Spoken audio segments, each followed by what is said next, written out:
Welcome to Locally Sourced. I'm your host, Armanda Familetti. So here's a great idea. Let's build a huge gas pipeline right on the site of a nuclear power plant, huh? What could go wrong? Today I'm very happy to be joined by two remarkable people.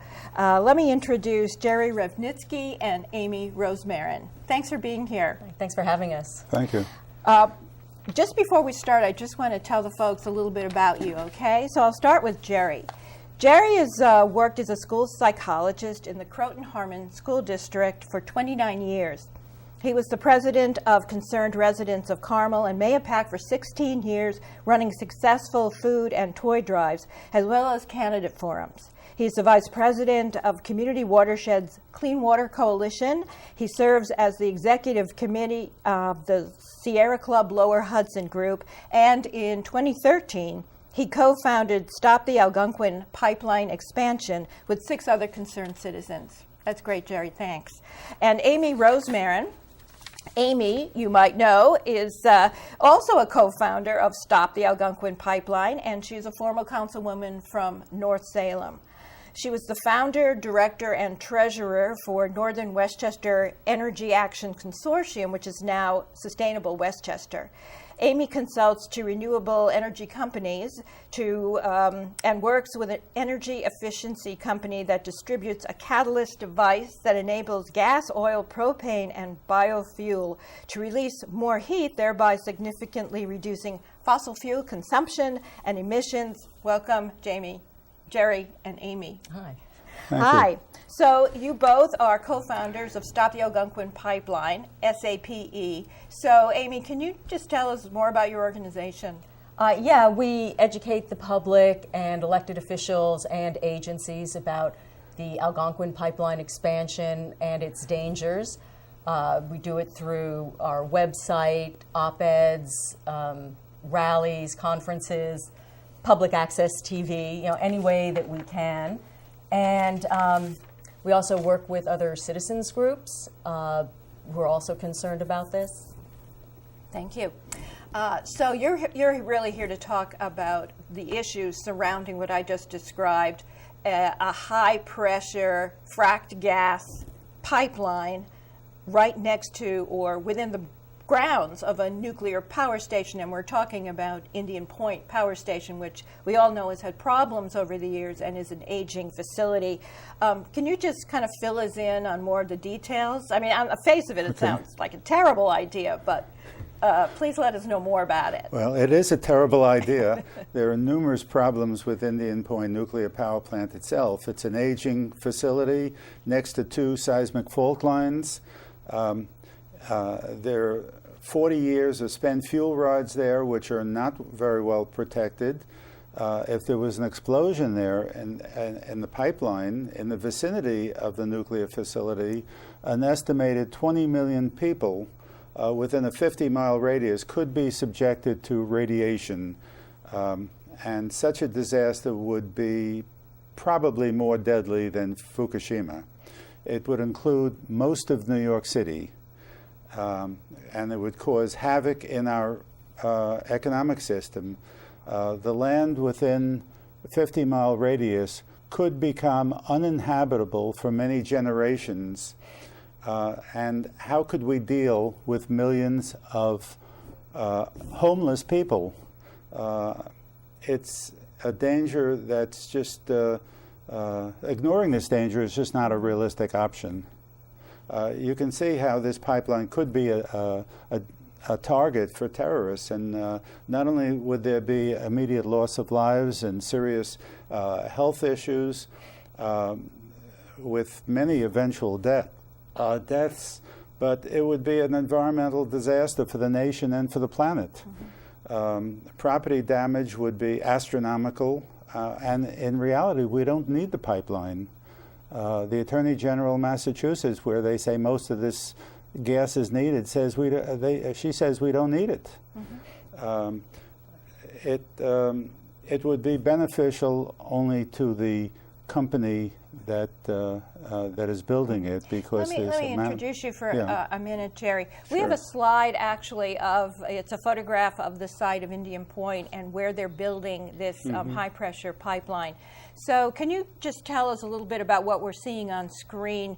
Off to the right there, that's where they're building the pipeline, right? That's the excavation. I believe that's the pipeline. And then, so you can see right to the left of that, how many feet is that, for example, to that white building on the lower left side? Well, it's 105 feet. 105 feet. And what is that building? Is that anything important, or? Well, it's 105 feet from the critical infrastructure, which consists of reserve fuel for backup for power to cool the rods, and if that explodes, that could set off a blast that would encompass the entire Indian Point plant and cause a meltdown. There's a danger of that, and just building it there is as Paul Blanche, a nuclear expert, says, it's insane to do that. Amy, do you have anything to add? Yeah, to me, like the most disturbing thing about this whole issue is that the Federal Energy Regulatory Commission is who approved it. And they based their approval on the siting of this pipeline at Indian Point based on the NRC claiming that it was safe, yet no valid risk assessment was ever conducted. And according to the independent pipeline and nuclear safety experts, the NRC based its confirmatory analysis for the pipeline on false data and used a computational program, Aloha, that is actually prohibited to model a pipeline rupture in this configuration. And so it gives a false, the number that the blast rate is, how big the blast is going to be, is not accurate. When you say blast, you mean like a nuclear blast or a no, blast in the when pipeline. the pipeline fails? Right. So if there's a rupture in the pipeline, how big is the blast? Okay. So they claim that there's this small blast radius, but in reality, the independent experts, including engineers from the Department of Energy, the Nuclear Regulatory Commission, the Union of Concerned Scientists, when they do the calculations using the NRC formulas and assumptions, they come up with a blast radius of about 4,000 feet, which would encompass the entire site, and that would likely destroy the infrastructure and backup equipment. And this is a nuclear power plant. Right. It's so not safe to have a gas pipeline at a nuclear power plant, and pretending it's safe is not going to protect us. Well, that sounds like it's not safe, or, I mean, why even take the risk, right? I mean, the risk, the explosion would be so horrible, you can imagine. Why even take the risk of having something there? It sounds, and this is the only pipeline near the pipeline doesn't go near any other nuclear station power, right? I mean, only in New York. There are other places where they've done some analysis, and they don't let them come close, anywhere near this close. All right. So let's say that there's talk about Indian Point shutting down within the next few years. Governor Cuomo has been actively saying shut down, and so have many other groups shut down Indian Point. What if Indian Point is shut down? Doesn't that sort of eliminate the risk to a certain extent? No. It's not going to be safe to have a gas pipeline at Indian Point for many years. It takes at least 5 to 8 years for the fuel, the spent fuel, like say they close it down tomorrow. It takes about 5 to 8 years for the spent fuel to cool down enough so that, and then to transport it to dry casks where it's safer. It's not safe, it's safer, but it takes that long to cool it down and transfer it. and it's probably going to take much longer because the cost of doing that transfer is so high that they'll be reluctant to spend the money. And so it's so. All right, so we know Indian Point is a problem, right? Tell us a little bit more about pipelines. There are some interesting statistics you already let me know about pipeline failures, and why is this pipeline especially dangerous? Well, the 42-inch pipeline is unusually large. It carries high pressure. Fracked gas, right? Well, it's methane gas, and it's not clean gas. It's not clean for the environment. A pipeline failure at that location would be catastrophic. Since it's located in a highly populated residential area, there would be much worse situation than... Which encompasses our viewing area. It encompasses where we are now, and people living near that area would be incinerated if there was a meltdown at Indian Point. Frack gas from Marcellus Shale is actually more radioactive than gas from other areas of the country, if in the areas near compressor stations or other pipeline infrastructure, the rates of thyroid cancer has increased. Let me just let you know that on the screen now that's a map of pipeline failures over the last 30 years. That is a pretty sobering map. Can you explain more about what we're seeing there with all those black dots? Amy? Yeah, there's pipeline failures. I mean, and the rate of failures for newly. There's another chart with the red yes, graph chart. That one, and this is pretty interesting because this shows that each of those bars show pipelines that were installed during a decade, and you'll see that the rate of failures was.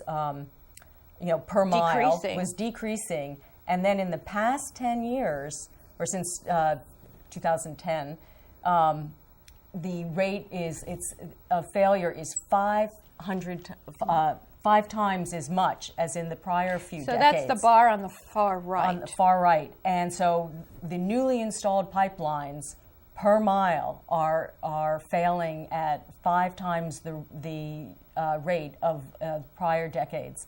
And the pipeline that's being installed is, of course, one of those newer pipelines, so it has 5 times the risk of failing next to the Indian Point Power Station. Right, and there's been discussion of what's the reason for this huge increase, and what's been said is, there's hasty installation. They're rushing to put in these pipelines, and so they're being less careful. Potentially the composition of the pipeline, the metal is different because now it's more of it's coming from Asia. The composition of shale gas obtained by hydraulic fracking, that can have an impact, and insufficient regulatory oversight, and non-compliance with regulations. They're not; these agencies are not going along with regulations that they're supposed to be. It seems as if on the news every few weeks we hear about a pipeline failure, people being killed. Usually it's in some remote area that one of the many pipelines that are crisscrossing America are in. You don't hear about pipelines exploding so much in densely populated areas, and you certainly don't hear about it exploding in next to a nuclear power station. So this sounds like, just to a layperson, a recipe for disaster here. But on the other hand, right, let's think about, you said that this has been an approved pipeline. So the authorities like the Nuclear Regulatory Commission and the Federal Regulatory Commission, FERC, as it's often referred to, they have looked over this project and they say, okay, it's okay. Now, what are we supposed to think about that? It sounds like if these commissions say it's okay, we can relax because it doesn't sound, it's not as dangerous as it sounds on the face of it. Well, FERC is fully funded by the oil, gas, and nuclear industries. It's an independent agency that's fully funded by the oil? They get funded from the applications from these oil and gas companies. And many of the experts in the field have indicated that FERC just rubber stamps the approvals for these industries, and they don't consider the health and safety of the communities or the climate change in the permitting process. They just go along with these very strict ideas of their role is to encourage and to allow these pipelines to be built. They've only turned down one project recently in their entire history, and that was probably because there was a great deal of pressure from people in the community and the area. Really? So they responded to all of the people, the groups, the local officials who along the line are saying, look, this is a bad idea. That's probably the reason they did, because so the more people speak out, the better chance we have of stopping the Algonquin pipeline. Before that, they never had turned down any So once in their history. Once in their history of, was it something like 40 years? Yeah, 30, 40 years. And there have been many approvals. 90% of the Nuclear Regulatory Commission's $1 billion budget comes from the nuclear industry.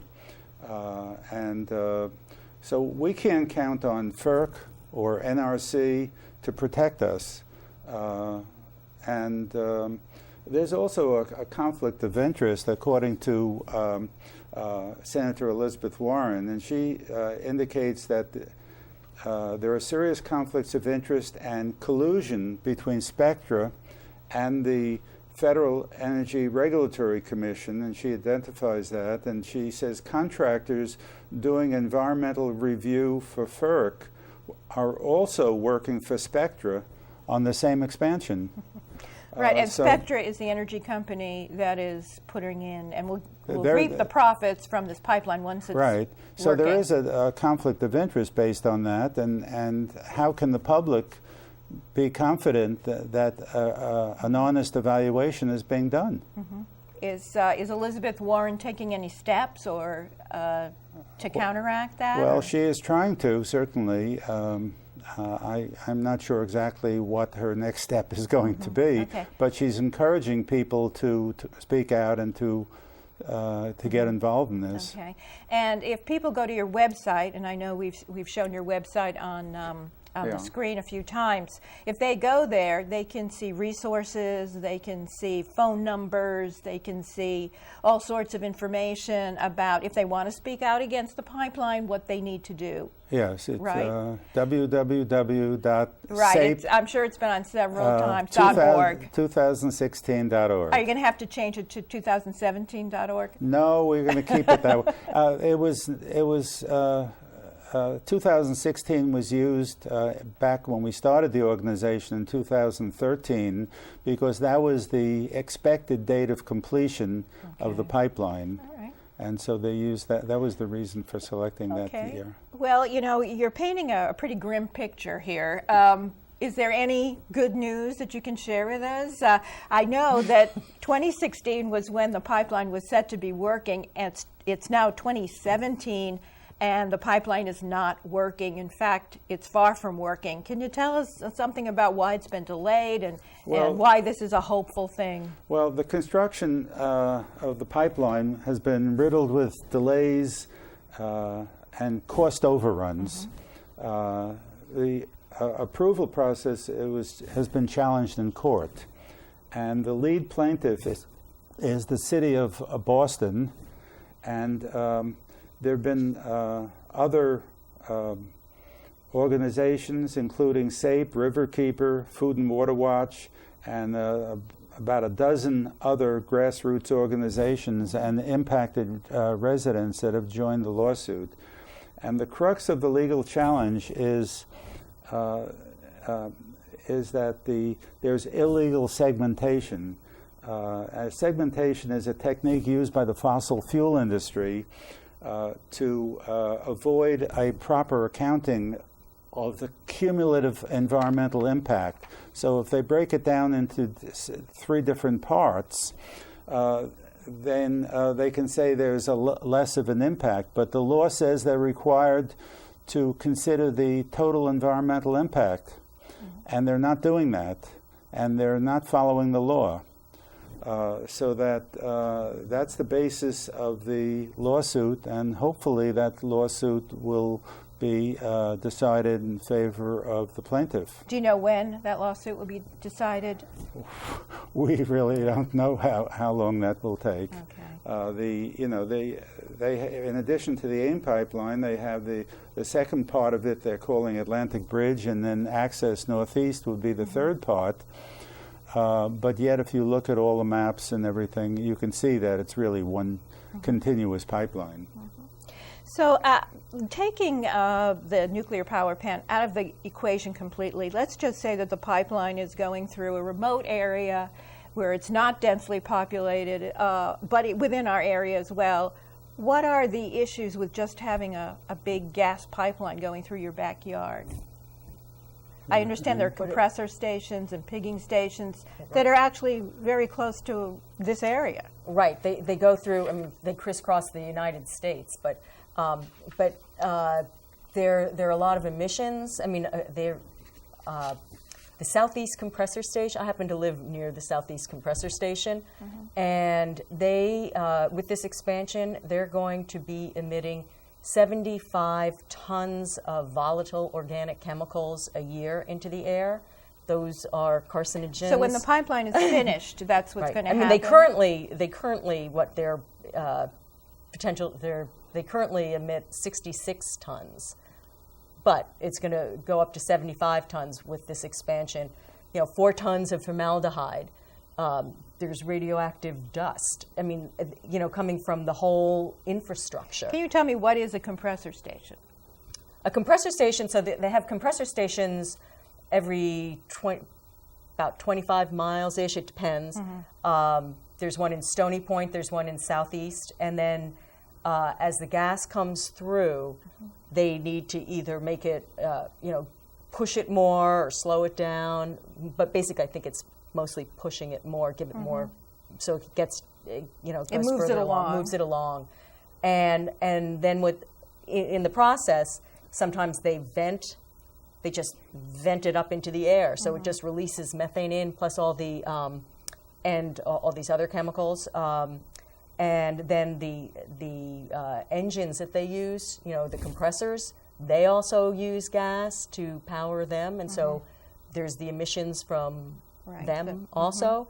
So the whole, the people that live within the 3-mile radius are the one of a compressor station are the ones that are most at risk, and particularly like the elderly and children, people who have health breathing problems. issues. Exactly, and those people, can be hurt. There's somebody in my community that ended up having to go into the hospital when they did. She has emphysema, and she had to go to the hospital when there was a venting. All right. So does anyone regulate what comes out of the pipeline when they vent? And how often do they vent? Oh, they vent frequently. A couple of times a month, or? No. I think they do small ventings. It could be, you know what, I'm not positive, but I think could be like every couple of days. So, but what they do, and then they do large ones.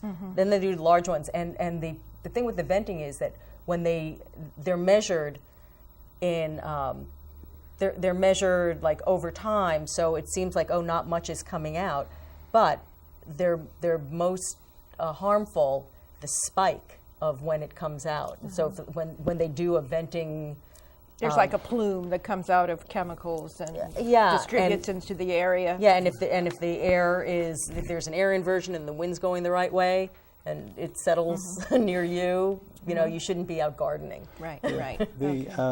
Let me just interrupt you because Okay. we're getting Sure. a little long on time. But I just wanted to make sure that we talk about what people can do. I mean, I'm frightened by this conversation, and I'm sure many people who are watching are probably a bit frightened too. But it sounds like people can make a difference. People can maybe work individually and together to stop the Algonquin pipeline if you think it's a bad idea. So there are several, as I understand it, groups, concerned elected officials, as well as groups in the area, local groups like yours. And I think we have a few lists of them. Now, this is just a sampling, actually, of all the elected officials that are concerned about the pipeline, that goes from the source of the pipeline all the way through Maine, actually, but we're just talking about local effects here and the Indian Point Power Station. And then there's also a list, I think, of some local groups that people could join or contact. But most importantly, I think it's we should talk about getting back in touch with SAPE. So you have a Facebook page. And I think that we've shown the Facebook page logo a few times, as well as your org, your SAPE2016.org. They should call Governor Cuomo. Call Governor Cuomo's office. Call again and tell all your friends to Just call. keep calling. Just keep calling. Facebook it. We have Governor Call every Cuomo's. day. We have Governor Cuomo's Yep. phone number. There it is on the screen. So Yep. And go to change.org website.